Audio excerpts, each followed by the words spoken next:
Pemirsa Bali TV, Ikatan Nasional Konsultan Indonesia atau INKINDO, ini merupakan asosiasi perusahaan jasa konsultasi di Indonesia yang memiliki wilayah kerja nasional dan juga internasional. INKINDO memiliki peran penting dalam mengendalikan pelayanan konsultasi pada jasa konstruksi dan jasa non-konstruksi.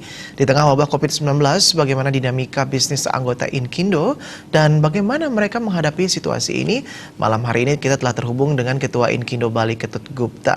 Selamat malam Om Swastiastu, Bapak Ketut. Selamat malam Om Swastiastu. Bagaimana kabarnya malam hari ini?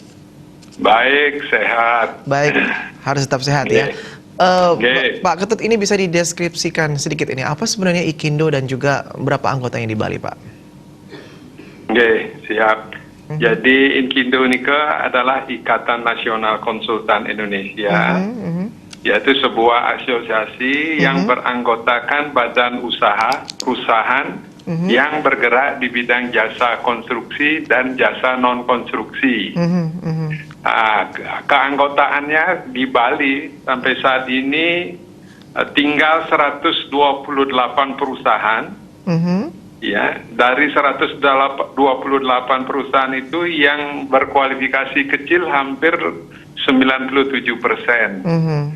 Kemudian yang menengah hanya 2% dan besar hanya 1%. Jadi secara besar yang mendominasi keanggotaan kami adalah usaha kecil. Usaha kecil ya? Usaha kecil. Sehingga INKINDO Bali yang sudah berusia 38 tahun ini sudah mengalami degradasi jumlah keanggotaan yang semula 168 sekarang menjadi 128 perusahaan. Ini kurang lebih yang mungkin yang bisa informasikan keberadaan INKINDO Bali. Nah Pak Ketut, ini di tengah COVID-19 Pak, bagaimana INKINDO ini sendiri menyikapi kondisi ini Pak? Ya, baik Pak Dwi, jadi tentu kami secara organisasi turut menyatakan prihatin atas bencana atau musibah pandemi COVID-19 yang dialami oleh bangsa kita, khususnya di Bali ini, sehingga kami di dalam pelayanan secara organisasi kepada anggota, kami lebih banyak melakukan pelayanan yang sifatnya online. Jadi tenaga-tenaga yang membantu di kesekretariat kami melakukan pelayanan bisa dari rumah, bekerja di rumah dengan metode online, fasilitas aplikasi, menggunakan aplikasi yang ada selama ini, misalkan menggunakan WA, menggunakan Zoom, dan lain sebagainya. Sehingga kegiatan organisasi di era ini tetap berjalan, walaupun sedikit mengalami penurunan, terutama pelayanan yang seharusnya ada sifatnya langsung tidak bisa dijalankan.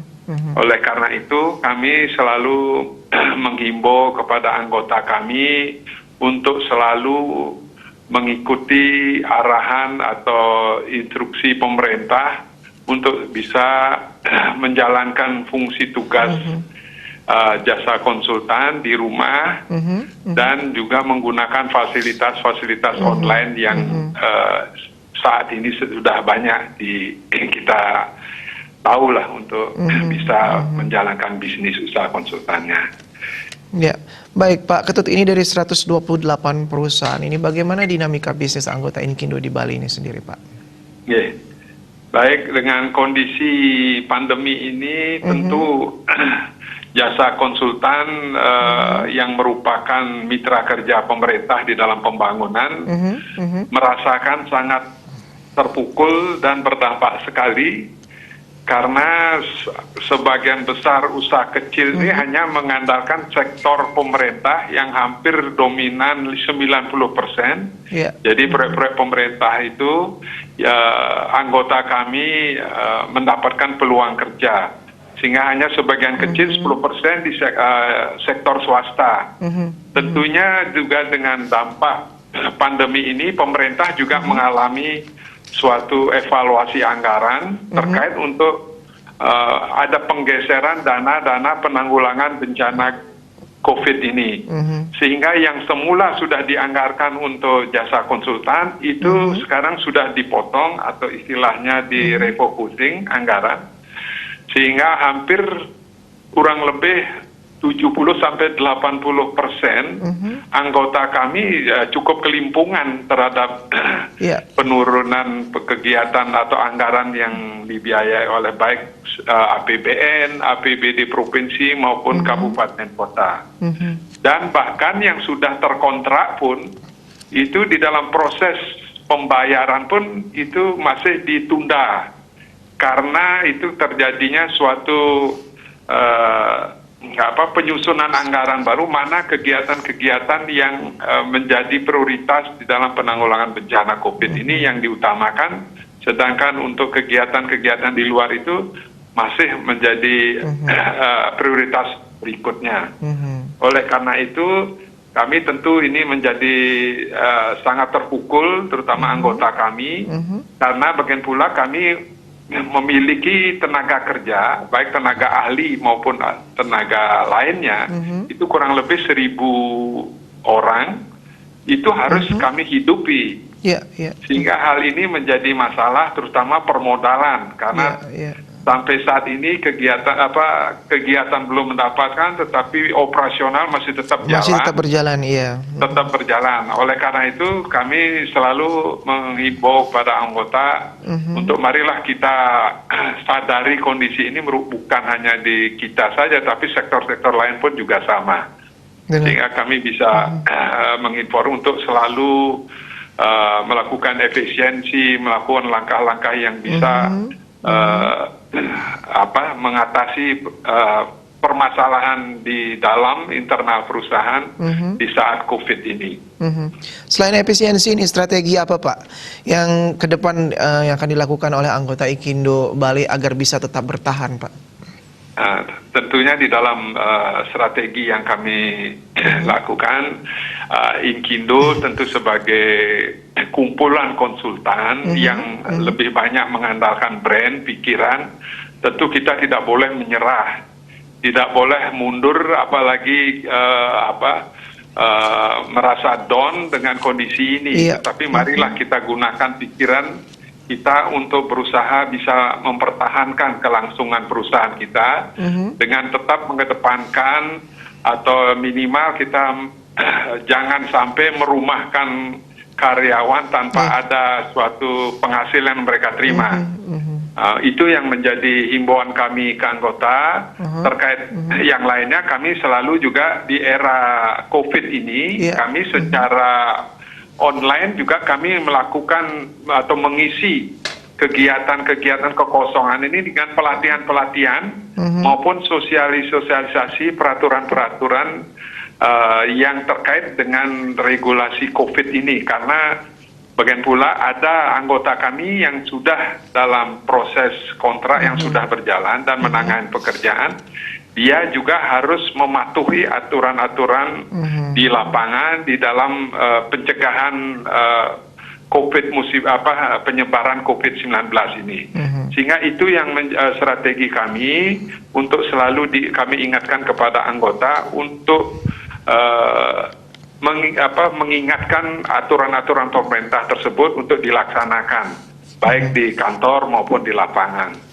Di samping itu juga kami memanfaatkan relaksasi dari pemerintah, misalkan ada keringanan di dalam perpajakan, kami juga menginformasikan kepada anggota untuk bisa dimanfaatkan, dan kami juga sudah melakukan langkah-langkah konkret ke pihak BPJS untuk bisa penundaan untuk pembayaran iuran BPJS bagi tenaga kerja kami. Kalau bagian pula aturan kami tidak bisa memotong, tapi minimal menunda pembayarannya lah di situasi ini, karena benar-benar berdampak yang sangat luar biasa terhadap pemasukan anggota kami. Oleh karena itu kami tetap ingin tegar menghadapi situasi ini, tidak down sekali, karena ini merupakan bencana luar biasa yang selama ini mungkin kita baru pernah hadapi.